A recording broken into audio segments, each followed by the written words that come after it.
Guys അങ്ങനെ finally നമ്മുടെ എസ്റ്റിയുടെ മൂന്നാമത്തെ മോഡലായിട്ടുള്ള റോഡ് സ്റ്റാർ നമുക്ക് കയ്യിലെത്തിയിട്ടുണ്ട് കേട്ടോ. അപ്പോൾ നമ്മുടെ ഇന്നത്തെ ഈ ഒരു വീഡിയോ എന്ന് പറയുന്നത് ഈ ഒരു വാഹനത്തിൻ്റെ ചെറിയൊരു വാക്ക് റൗണ്ടാണ്. അതായത് വാഹനം വാങ്ങാൻ പ്ലാൻ ഉള്ളവർക്ക് അറിയേണ്ട എല്ലാ ഡീറ്റെയിൽസും ഇന്നത്തെ ഈ ഒരു വീഡിയോ വഴി ഞാൻ നിങ്ങളുടെ മുമ്പിൽ ഷെയർ ചെയ്യുന്നുണ്ട്. വീഡിയോയിലേക്ക് കിടക്കാനായിട്ട് മുമ്പ് നിങ്ങൾ നൈസായിട്ട് നമ്മുടെ ചാനലൊന്ന് സബ്സ്ക്രൈബ് ചെയ്യുക. അതേപോലെ തന്നെ ആ ഒരു ബെല്ലൈക്കൺ അടിച്ച് പൊട്ടിച്ചിട്ടുണ്ടെങ്കിൽ ഇതിൻ്റെ റൈഡിംഗ് റിവ്യൂ അതേപോലെ തന്നെ കമ്പാരിസൺ വീഡിയോസ് ചെയ്യുന്ന സമയത്ത് നിങ്ങൾക്ക് നോട്ടിഫിക്കേഷൻ കിട്ടും. അപ്പോൾ എന്തായാലും നേരെ വീഡിയോയിലേക്ക് പോകാം. അപ്പോൾ ആദ്യമേ തന്നെ ഡിസൈനിൽ നിന്ന് സ്റ്റാർട്ട് ചെയ്യുന്ന സമയത്ത് മൊത്തത്തിൽ വ്യത്യാസമുണ്ട് കേട്ടോ. അതായത് നമ്മുടെ കഴിഞ്ഞ മോഡൽസിനെ വെച്ച് കമ്പയർ ചെയ്യുന്ന സമയത്ത് അഡ്വഞ്ചർ ആണെങ്കിലും സ്ക്രാംബ്ലർ ആണെങ്കിലും ഒരുപാട് മാറ്റങ്ങളോട് കൂടിയിട്ടാണ് ശരിക്കും ഈ ഒരു വാഹനം അവതരിപ്പിച്ചിട്ടുള്ളത്. ഒരുപാട് പ്രീമിയം തരത്തിലുള്ള ആക്സറീസും കാര്യങ്ങളൊക്കെ ഈ ഒരു വണ്ടിയിൽ കണ്ടു. അതിനെക്കുറിച്ചൊക്കെ ഞാൻ പറയാനായിട്ട് മുമ്പ് വാഹനത്തിൻ്റെ ഓവറോൾ ആയിട്ടുള്ള ആ ഒരു ഡിസൈൻ എടുത്ത് നോക്കുന്ന സമയത്ത് നിങ്ങൾക്ക് ജാവ 42നും അതേപോലെ തന്നെ നമ്മുടെ ഹാർലി ഡേവിഡ്സൻ്റെ ചില മോഡൽസിനൊക്കെ ഓർമ്മ വന്നു വരാം. എനിക്ക് തോന്നുന്നു ഇതിൻ്റെ ഡിസൈനർ പല ഷോറൂമുകളിൽ വർക്ക് ചെയ്തിട്ടുള്ള ഒരാളാണെന്ന്. കാരണം എന്താ വെച്ചാൽ അവിടെ നിന്ന് ഇവിടെ നിന്നൊക്കെ കടെടുത്തിട്ടാണ് മൊത്തത്തിലുള്ള 3 വാഹനങ്ങളുടെ ഡിസൈൻ എന്ന് പറയുന്നത്. അത്തരത്തിലൊക്കെ തന്നെയാണ് ഇതിൽ എനിക്ക് തോന്നിയത്. അപ്പോൾ ആദ്യമേ തന്നെ ഹെഡ്ലൈറ്റിൻ്റെ ഭാഗത്ത് നിന്ന് സ്റ്റാർട്ട് ചെയ്യുന്ന സമയത്ത് ഈ ഒരു വൈസർ നിങ്ങൾ നോക്കേണ്ട ഇത് അഡീഷണൽ ആയിട്ടുള്ള ഒരു ആക്സറിയാണ്. നിങ്ങൾക്ക് നല്ല വലിപ്പം കൂടിയിട്ടുള്ള വൈസർ വയ്ക്കാനുള്ള ഒരു ഓപ്ഷനും കൂടെ കമ്പനി ഈ ഒരു മോഡലിൽ കൊടുത്തിട്ടുണ്ട്. ഈ ഒരു വൈസറിൻ്റെ തൊട്ട് താഴെയായിട്ടാണ് ശരിക്കും ഈ ഹെഡ്ലാമ്പ് യൂണിറ്റിൻ്റെ ഡിസൈൻ എന്ന് പറയുന്നത്. കാണുന്ന സമയത്ത് സെയിം പോലെ തോന്നുമെങ്കിലും ഇത് ചെറിയൊരു LED ഹെഡ്ലാമ്പ് യൂണിറ്റാണ്. ഇതിൻ്റെ കീയും കാര്യങ്ങളൊക്കെ ഈ ഒരു സൈഡിലാണ് കേട്ടോ. ഈ ഒരു സൈഡിൽ നിങ്ങൾക്ക് അത്തരത്തിലുള്ള സംഭവങ്ങളൊക്കെ കാണാം. അയ്യോ, താഴെ ഒരു പാർക്ക് ലൈറ്റും മേളിൽ ഡിമ്മ് താഴെ ബ്രൈറ്റ് അത്തരത്തിൽ സിമ്പിളായിട്ടുള്ള വളരെ സിമ്പിളായിട്ടുള്ള ഒരു ഹെഡ്ലാമ്പ് യൂണിറ്റാണ് ഇതിൽ വന്നിട്ടുള്ളത്. നമ്മുടെ ഹാർലി ഡേവിഡ്സൻ്റെ സെയിം ആണ് ശരിക്കും ഈ ഒരു ആംഗിളിൽ നിന്നുള്ള ഈ ഒരു വാഹനത്തിൻ്റെ ആ ഒരു ലുക്ക് എന്നൊക്കെ പറയുന്നത്. അതായത് ടാങ്കിൻ്റെ ഈ ഒരു ഭാഗം വരെ എവിടേക്കോ ഹാർലി ആയിട്ട് എനിക്ക് ചെറിയൊരു സാമ്യം തോന്നി. പിന്നെ അത്യാവശ്യം നല്ല സ്റ്റിഫായിട്ടുള്ള ഒരു ടെലിസ്കോപ്പിക് സസ്പെൻഷൻ. സ്റ്റിഫാണോ സോഫ്റ്റ് ആണോ എന്ന് ചോദിക്കാൻ വെച്ചാൽ എന്താ പറയുക, രണ്ടും ഓഫ് റോഡ് അതേപോലെ തന്നെ നല്ലൊരു ടൂറിങ്ങിനും വേണ്ടിയിട്ട് ഒരു മീഡിയം ലെവലിൽ അഡ്ജസ്റ്റ് ചെയ്ത് വെച്ചിട്ടുള്ള ഒരു ടെലിസ്കോപ്പിക് സസ്പെൻഷൻ നിങ്ങൾക്ക് ഫ്രണ്ടിൽ കാണാം. ഇതുമ്പോൾ നല്ല ബൂട്ടും കാര്യങ്ങളൊക്കെ ഇട്ടിട്ട് അതിമനോഹരമാക്കി വെച്ചിട്ടുണ്ട്. ഇവിടെയായിട്ടാണ് ശരിക്കും നമ്പർ പ്ലേറ്റും കാര്യങ്ങളൊക്കെ വന്നിട്ടുള്ളത്. ഇനി ഇതിൻ്റെ വീലിൻ്റെ ഭാഗങ്ങളിലേക്ക് പോയി കഴിയുമ്പോൾ നമ്മുടെ ജാവയിൽ കണ്ട പോലെ തന്നെ നല്ല സ്പോക്കോട് കൂടിയിട്ടുള്ള ഒരു അലോയ് വീൽ ഇതിൽ കാണാം.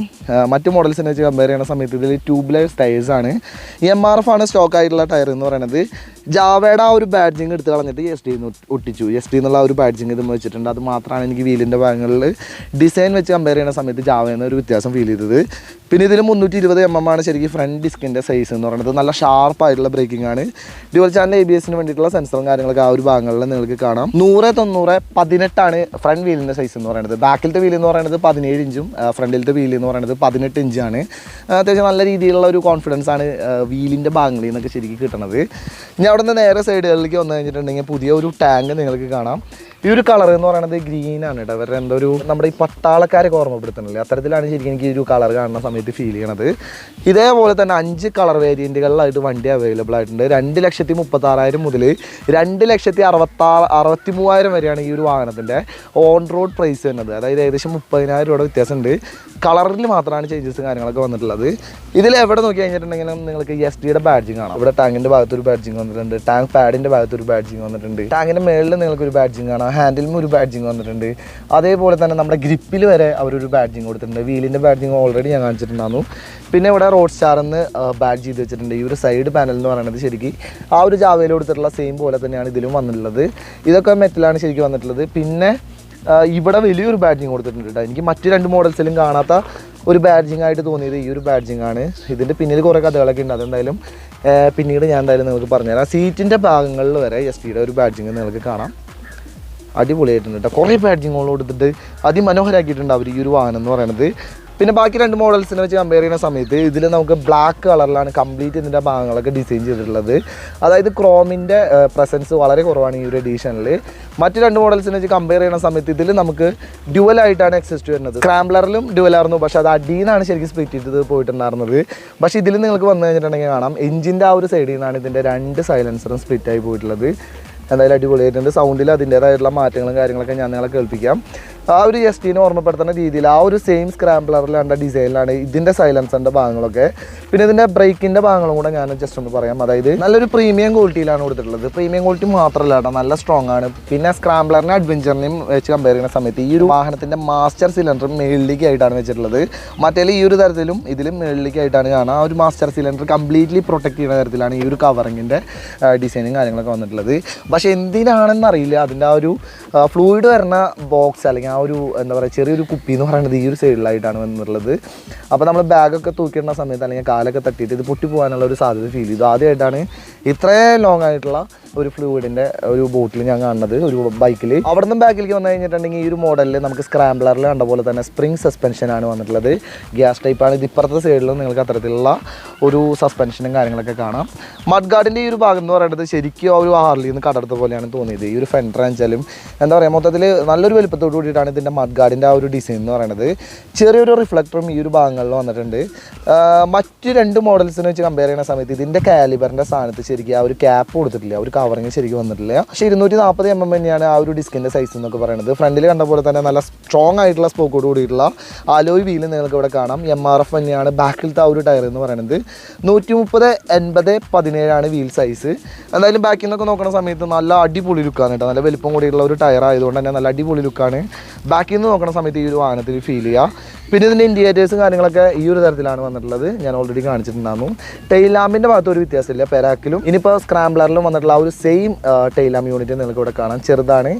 ഇപ്പോൾ ഇതേപോലെ ഇത്തരത്തിലൊക്കെയാണ് ശരിക്കും വണ്ടിയുടെ മൊത്തത്തിലുള്ള ആ ഒരു ഡിസൈനും കാര്യങ്ങളൊക്കെ വന്നിട്ടുള്ളത്. കംപ്ലീറ്റ്ലി ചേഞ്ച് ഉണ്ട് കേട്ടോ മറ്റു മോഡൽസിനെ വെച്ച് കമ്പയർ ചെയ്യുന്ന സമയത്ത്. അത്തരത്തിൽ സീറ്റിൻ്റെ ഭാഗങ്ങളിൽ വരുമ്പോഴും നിങ്ങൾക്ക് ചേഞ്ചസും കാര്യങ്ങളൊക്കെ കാണാം. ഇതിൽ നല്ല പ്രീമിയം ക്വാളിറ്റിയോട് കൂടിയിട്ടുള്ള ഒരു സ്പ്ലിറ്റ് സീറ്റാണ് വന്നിട്ടുള്ളത്. നല്ല കംഫർട്ട് ഉണ്ട്. ബാക്ക് സീറ്റിൽ അത്യാവശ്യം നല്ല രീതിയിലുള്ള സ്പേസും കാര്യങ്ങളൊക്കെ കൊടുത്തിട്ടുണ്ട്. ഇതിൻ്റെ സ്റ്റിച്ചിങ് കാണിച്ചാലും എന്തായാലും അടിപൊളിയായിട്ടുണ്ട്. പിന്നെ നമുക്ക് പിടിച്ചിരിക്കാൻ വേണ്ടിയിട്ടുള്ള ചെറിയ 2 ഗ്രാബ്സ് നമുക്ക് അപ്പുറത്തേക്ക് ആയിട്ട് കാണാം.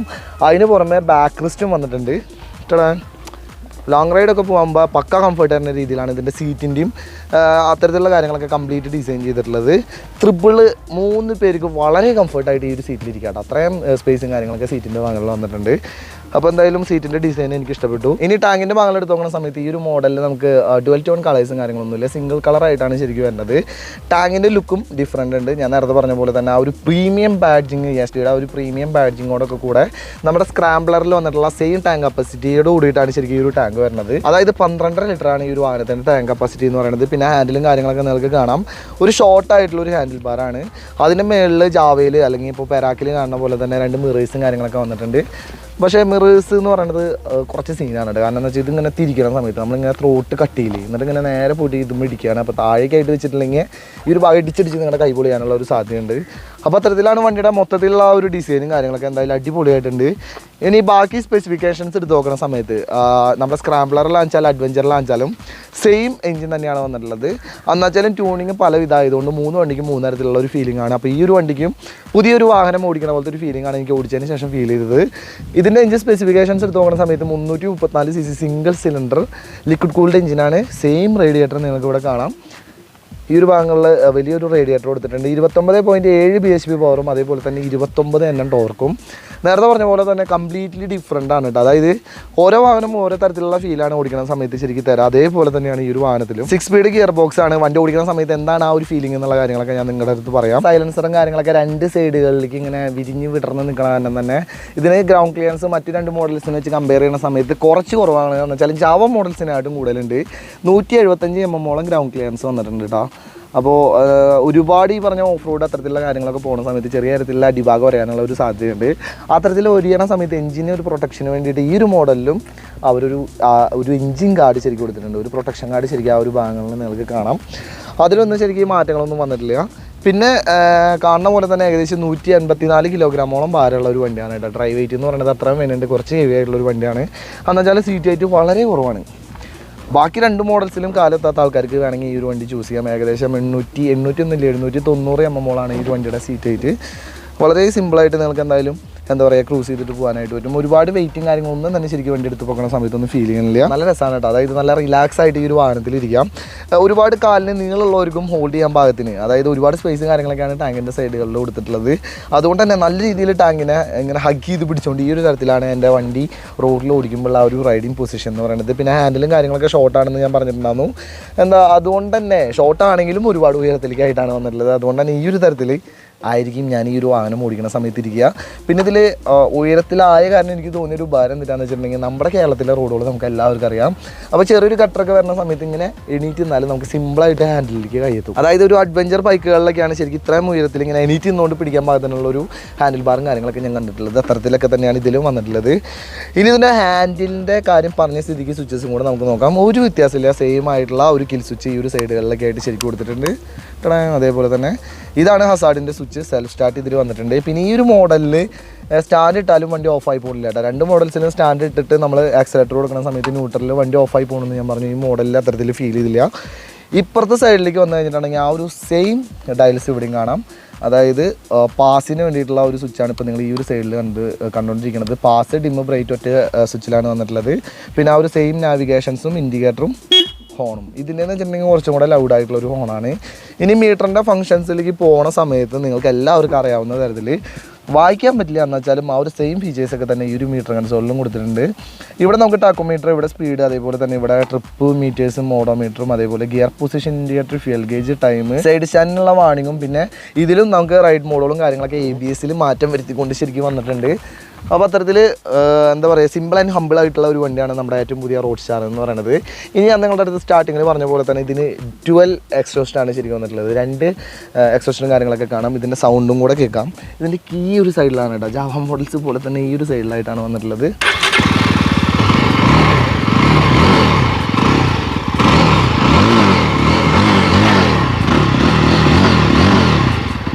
സെയിം സൗണ്ട് തന്നെയാണ്, മാറ്റങ്ങളൊന്നുമില്ല. ഞാൻ വിചാരിച്ചു 2 എക്സിസ്റ്റൊക്കെ വന്ന സമയത്ത് ഒരുപാട് മാറ്റങ്ങൾ ഉണ്ടായിരിക്കുന്നു, വ്യത്യാസങ്ങളൊന്നുമില്ല. അപ്പോൾ എന്തായാലും എൻ്റെ അടുത്ത് എങ്ങനെയുണ്ടെന്ന് നോക്കിയാൽ വെച്ചാൽ മൊത്തത്തിൽ അടിപൊളിയായിട്ടുള്ള ഒരു വണ്ടിയാണ്. നിങ്ങൾക്ക് അത്യാവശ്യം നമ്മുടെ കേരളത്തിലെ റോട്ടിൽ കൂടിയും അതേപോലെ തന്നെ നല്ലൊരു ഹൈവേ കൂടെയൊക്കെ ക്രൂസ് ചെയ്ത് സിമ്പിളായിട്ട് പോകാനായിട്ട് പറ്റും. 6 സ്പീഡ് ഗിയർ ബോക്സ് ഉണ്ടെന്ന് പറഞ്ഞിട്ടുണ്ടായിരുന്നു. ഇപ്പോൾ ഫസ്റ്റ്, സെക്കൻഡ്, തേർഡ്, ഫോർത്ത് ഗിയറുകളൊക്കെ ഭയങ്കര ഫണ്ണാണ് കേട്ടോ. നല്ല പവർഫുൾ ആയിട്ടുള്ള ഗിയറുകളാണ്. ഇനി അത്യാവശ്യം നല്ലൊരു ടോപ്പ് സ്പീഡിൽ നിങ്ങൾക്ക് ക്രൂസ് ചെയ്യണമെന്നുണ്ടെങ്കിൽ നിങ്ങൾക്ക് 5th ഗിയർ, 6th ഗിയർ ഈ ഒരു വാഹനത്തിൽ വന്നിട്ടുണ്ട്.